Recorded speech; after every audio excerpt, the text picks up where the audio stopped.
Namaskar, this is Manoj Joshi. I have the pleasure to talk to you for the coronavirus wellness concept that we have been talking about today, the 13th day.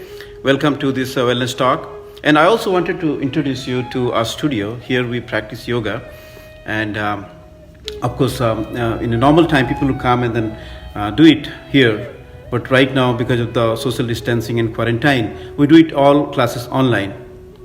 So I would send you a link, an invitation, because I believe that right now, when everybody is at home, we can simply make our house as an ashram by just adding some yoga element to it. So by inviting you, and if you practice yoga with your whole family a couple of times in a week, I think it will be a great service to the mankind, because everybody in the world is talking about yoga, meditation, pranayama, all are ancient practices. That is mind over body concept is very powerful technique to improve the total health aspect of it, the true happiness concept, and also to build a stronger immune system. Invite you all to our classes. We have been doing a lot of healing conversations. We are talking to different world leaders on healing and different spiritual aspects. We are trying to bring them online over on one platform. We're also planning big way to celebrate the International Yoga Day, which is coming on June 21st in an international online way. So I'm trying to contact all the yoga teachers of the world who could come online and then do a celebration for almost like a half a day or one day. We'll do that. We're just working on that. The Fridays, every Friday, 7 to 9 p.m. are California Pacific time. You just determine the time in your country, in your place. So we will be doing healing conversations with different teachers. Last Friday we did featured Guruji Yogacharya Arun Kumarji, and then this week we want to feature someone else from Bangalore, one of our teachers. And Sunday we are also doing a different celebration. This Sunday we are doing a bhajan and then spiritual discourses evenings. So we are also inviting different speakers all around the world who can talk to us online about different spiritual aspects of our being. I'm going to start with a prayer as usual. So bring your palms together and try to take this moment to set your intention, because our intention is very important. Set an intention such as we will be totally healthy, truly happy, and bringing different opportunities to improve our immune system. So you can set it up in your mind that I'm totally healthy, I'm truly happy, and I am building a stronger immune system in my body, mind, and spirit. And once you declare that goal 3 times in your mind, try to create a positive feeling towards it. The feeling is very important, because scientists have been proving that whenever your heart and your mind are in synchronization, they sync up, the right amount of electromagnetic waves get created, and we happen to manifest that goal much faster. With that said, let's raise both the hands up. I'll just go a little bit backwards so that you can see my whole hands. My hands are open, fingers are open and facing to the sky, and keeping the eyes closed gently. And we'll chant 5 ohms to download the cosmic energy to our 5 different bodies that we have. Physical body, Annamaya Kosha, Pranamaya Kosha, Manomaya Kosha, Vijnanamaya Kosha, and Anandamaya Kosha. These are the 5 seats we have. So let's chant 5 ohms together. Inhale.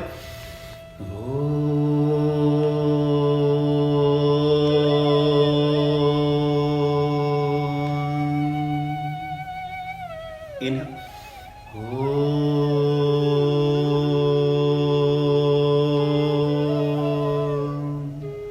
Inhale.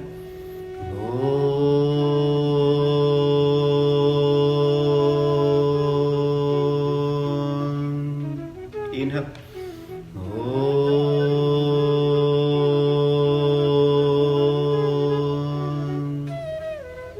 One more. Inhale.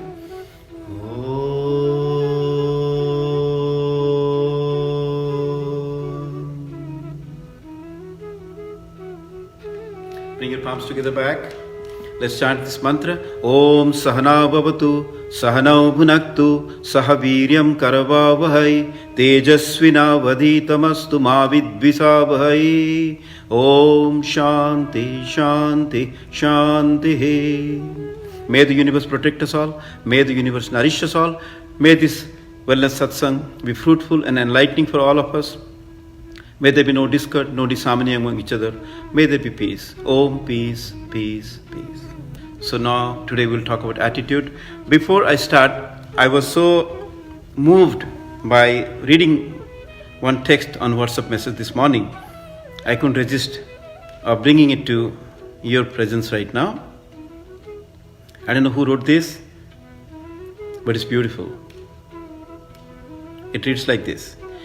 We fell asleep in one world and woke up in another. Suddenly, Disney is out of magic. Paris is no longer romantic. New York doesn't stand up anymore. The Chinese wall is no longer a fortress, and Mecca is empty. Hugs and kisses suddenly become weapons, and not visiting parents and friends becomes an act of love.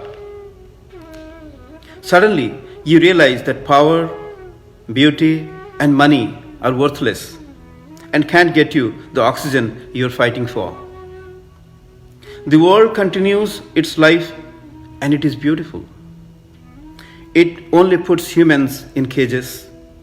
I think it's sending us a message. You're not necessary. The air, earth, water, and sky without you are fine. When you come back, remember that you are my guests, not my masters. So friends, this is a very profound poem somebody has written. This brings the topic of whether we should think ourselves as the master or think ourselves as a servant, eagerly waiting to serve somebody. I was reading an interview of someone asking a self-realized master, and he asked this master, tell me, how does it feel to be self-realized? And the answer is very profound. In just one sentence, the master said, when I close my eyes, I see the God inside. When I close my eyes, I see the God inside. And when I open my eyes, I see the God in the person who is in front of me. And very humbly I ask, how may I serve you? Friends, that's a good attitude, isn't it? Like when you're self-realized, you see the God inside. When you are opening your eyes, you see the God outside and everywhere. That's what we talked in one of the statements I made. I'm deeply moved by one of the other statements. My master said that God has hidden himself to expose you. God has hidden himself to expose you. Now you expose yourself. And now you hide yourself and expose the God within. So you can talk God as a consciousness. So the consciousness is hidden to manifest through your body, mind, and intelligence. Now you hide in terms of not identifying yourself as mere body, mind, and intelligence, but identify yourself as your true consciousness and use your body, mind, and intelligence as a tool, as a vehicle to manifest all your desires and dreams in this life. So isn't this profound? So friends, yoga and Vedanta are the gifts from India to the world. It tells us that not money, not technology, not wealth, nothing else apart from the knowledge that can liberate us. Yes, that's true. Only the knowledge has the power to liberate us from all the shackles of the mind that the human mind alone has created. So friends, we are so proud to connect to this ancient wisdom of yoga and Vedanta to give us the light at this time of trying time when everybody is gripped with fear, uncertainties, frustration, and all these different things that's happening because of the coronavirus pandemic. And today we are trying to declare that we are going to liberate ourselves through the right knowledge, through the right wisdom, through the right tools, right technology, and the right attitude. It reminds me of a story I heard long time when I was in my yoga classes, long time ago.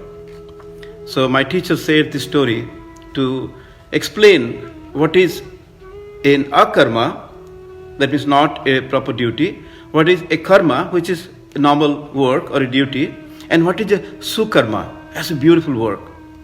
So the story goes like, in a village, it so happened that all the workers are trying to build a temple. They're constructing a temple. So one of the interviewer, possibly from USA, she went to ask these construction workers, these sculptors, the Shilpis, about how do they feel of building this temple in the village.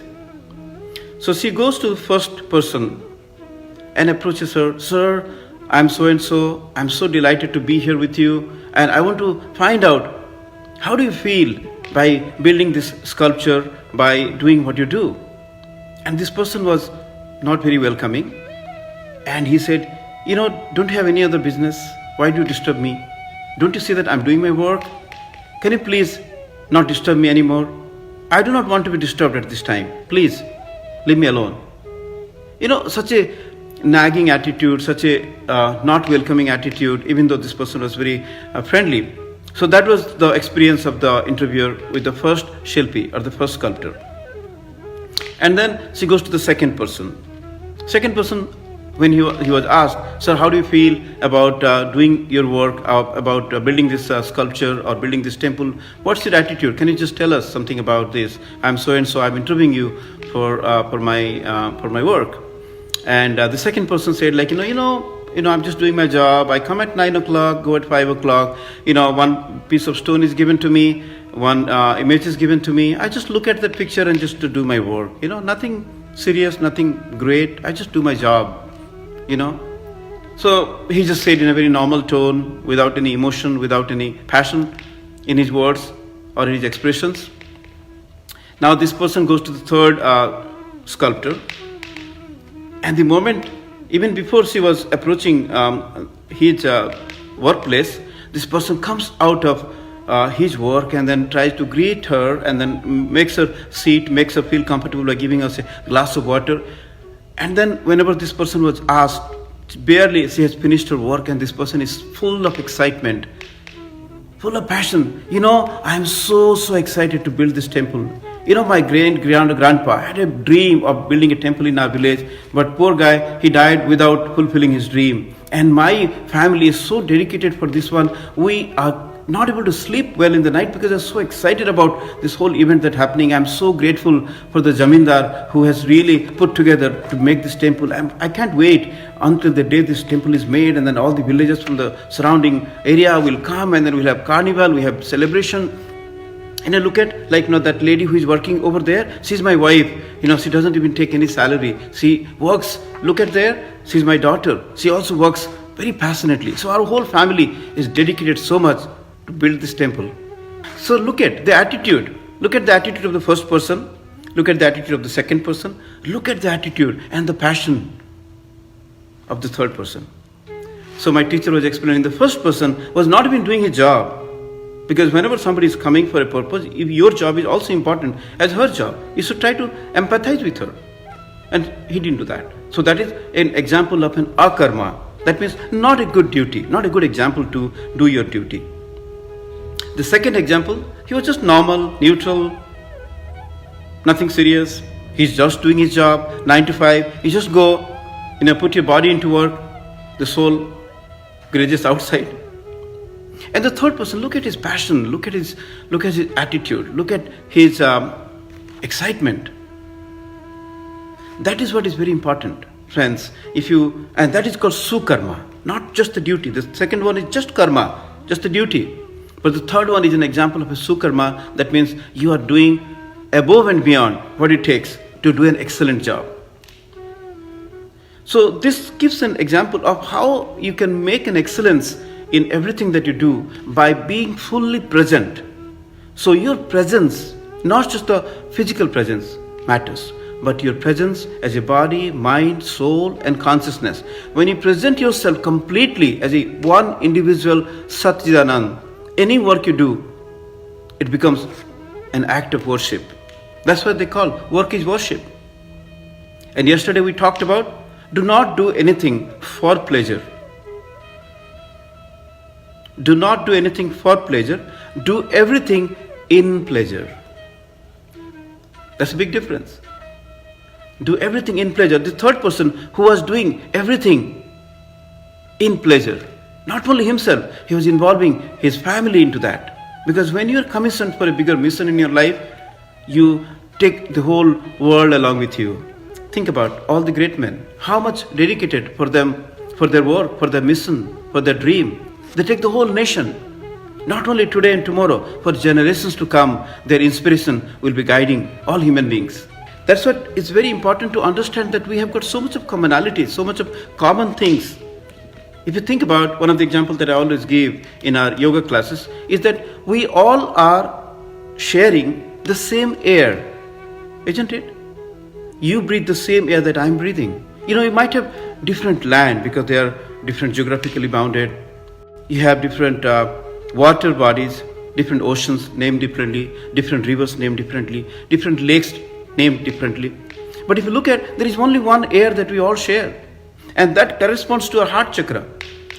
Heart chakra talks about sharing things. We all share one air. That means if I'm breathing the same air right now, after 24 hours, my mom in India, in Kalahandi, will breathe the same air, isn't it? Because the earth is rotating around itself, spinning around itself. In 24 hours, the air that is in contact with my face right now, with my body, will be shared by somebody else in the opposite part of the place that I'm in. So whatever air that I'm breathing right now, if I can take some time to charge up this air that I'm breathing with more positivity, with a positive attitude, with love, with compassion, with kindness, the same air filled up with that positive energy will go around, and my mom will breathe that, and your friends will breathe that. That is why, friends, we are all connected. That is why when we meditate on the heart chakra, it's connecting to the air element. It's balancing the air element inside you, and it's balancing the air element in everybody else. And air is all standing for sharing. No matter how much of wealth, affluence, name and fame you generate by doing everything that you do, we must come to a point where you start sharing things. This reminds me of Abraham Maslow's hierarchy of humanity, hierarchy of human needs. He talked about 5 different needs. The need of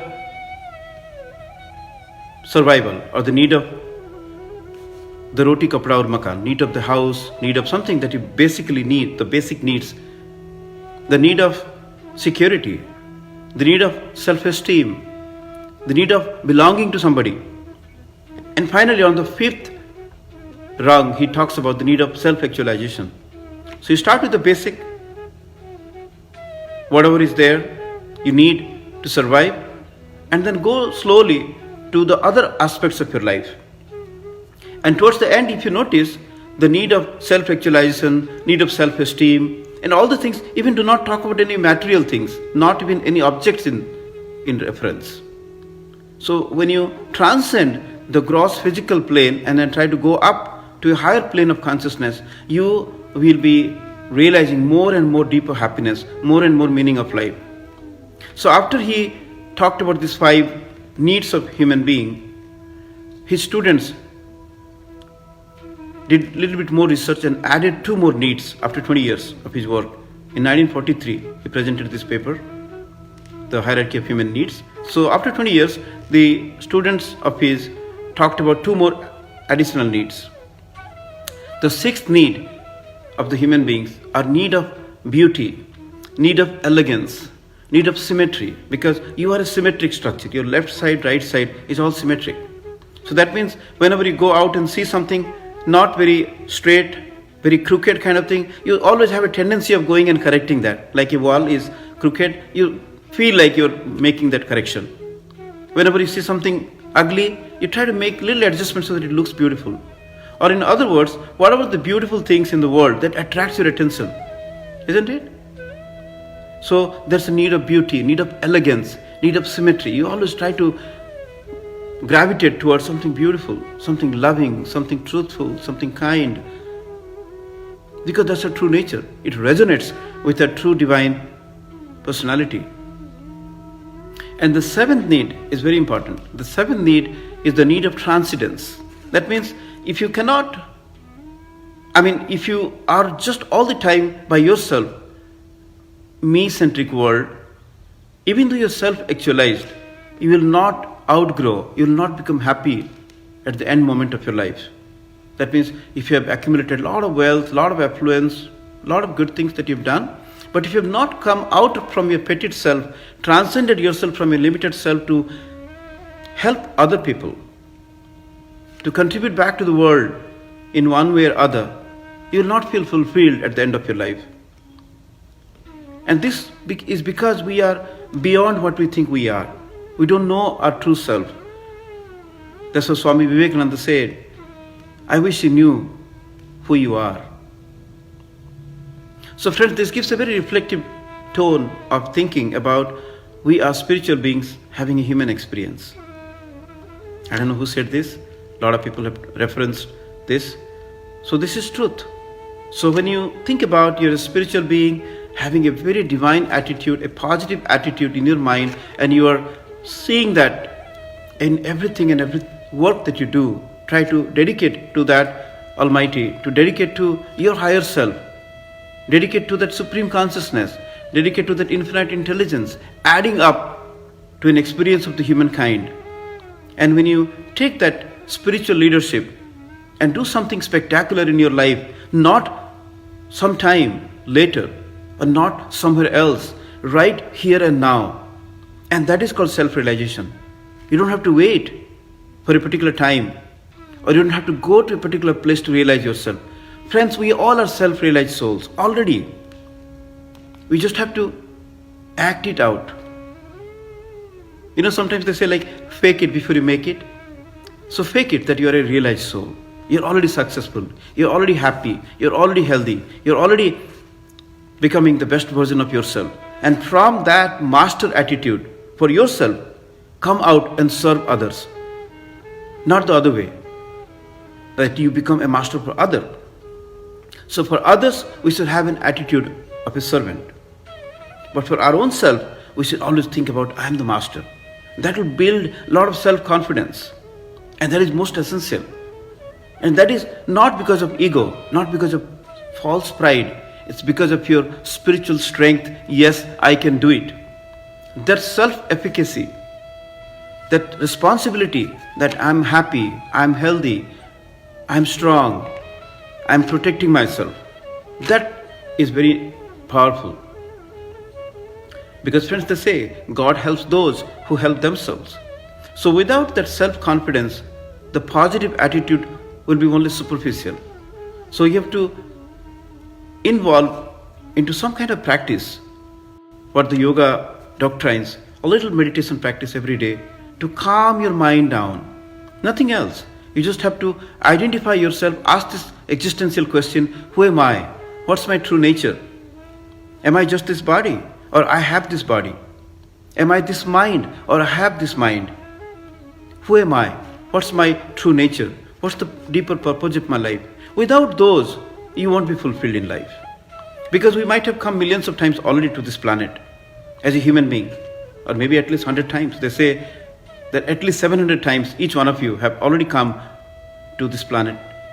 So now is the time, in this life itself, we must take this responsibility of identifying, of understanding, discovering the truth of our own existence. Wear a very positive attitude of a realized master, seeing the God when you close your eyes and seeing the God in others when you open your eyes, and ask that question, how may I serve you? So with that attitude, the coronavirus is able to teach us this lesson that we are not the masters, but the servants of this mankind. We're the cohabitants. In Mahabharata or in Srimad Bhagavatam, it describes that our life is like a train. You board a train and a platform comes, one passenger comes in, maybe he sits beside you, he goes for some time, when his platform comes, he or she comes out, leaves the station, somebody else comes, shares the journey with you for some time. Again, that platform destination comes, that person comes out. So likewise, our life is similar to a train. We start boarding the train, and then somebody comes to your life as a boyfriend, girlfriend, as a friend, or a partner or a spouse. And after that, your kids come in, join you. Your parents are there. Their time comes, they leave the platform, they leave the train, and the train goes on. That's what his life is. So likewise, if you stretch it up a little bit more in the other context, this planet Earth also is a spaceship. It's moving around the sun 70,000 miles per hour. It's spinning around itself. That means by the time we have finished this talk, you have already moved 30,000-40,000 miles in the space. So it's a spaceship. For billions of years, this is moving in the entire space. So in this spaceship, all these plants, animals, and different bacteria and viruses and human beings and all the different people are coming. So we have to cohabitate. You can just throw somebody out of the plane. It's so inhuman. Right? So we have to have that attitude of sharing this world with everybody, sharing our wealth, sharing our knowledge, sharing our wisdom, so that collectively the human race will transcend from the limited 3 dimension to higher dimensions. You know, some of the theorists and physicists are talking about there could be 11th dimension existing in this planet itself. And that could be possible. Look at the vastness of the universe and how small this planet Earth is. So we are in a very tribal culture right now. So probably we have to transcend to a higher dimension and identify ourselves as a higher dimensional spiritual beings having a human experience. Then only we will be building up this planet in a very sustainable way, not out of our greed, but for the need of everyone. So with that, friends, let's try to complete this practice with a meditation. Keep your palms together. That brings a symmetry, that brings a balanced attitude of your body, brain, and breath, and mind, and soul. We always practice this meditation by connecting to a heart center. Heart is connected to the air that we talked about. And think about Prana Shakti, a simple mantra that has got a lot of power as the symbol of positive attitude, happiness, love, compassion, protection, everything. Just bundle millions of those things into one simple word called Prana Shakti, and then blend that with your breath. Every inhale, you chant 5 times in your mind, and every out breath, you chant again 5 times. Just a common protocol so that everybody who are practicing this meditation right now and whenever they watch this video, they'll also do the same thing. So together we are recharging the air surrounding us with more positive vibrations.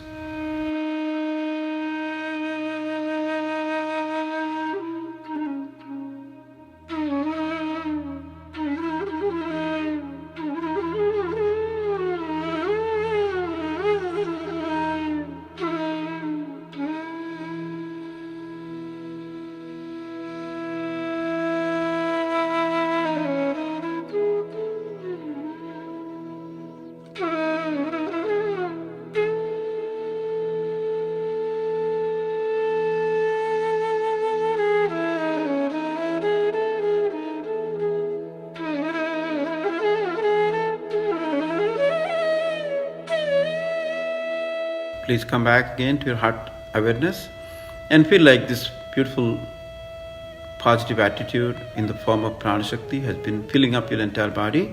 Every cell, every tissue, every organ in your body has been duly communicated to have a beautiful, loving and powerfully positive attitude all through the day, and that will make everyone contaminated with that positive attitude, because the same air that we breathe is getting circulated to the entire planet, to the world around. And these positive pockets of consciousness that we are building right now through this meditation will be always there for us. Whenever we need it, it will come right away onto our life and show us the right path. So total health, true happiness, and building up a stronger immune system has been our collective goal. So let's achieve that. Let's complete this practice with the peace prayer.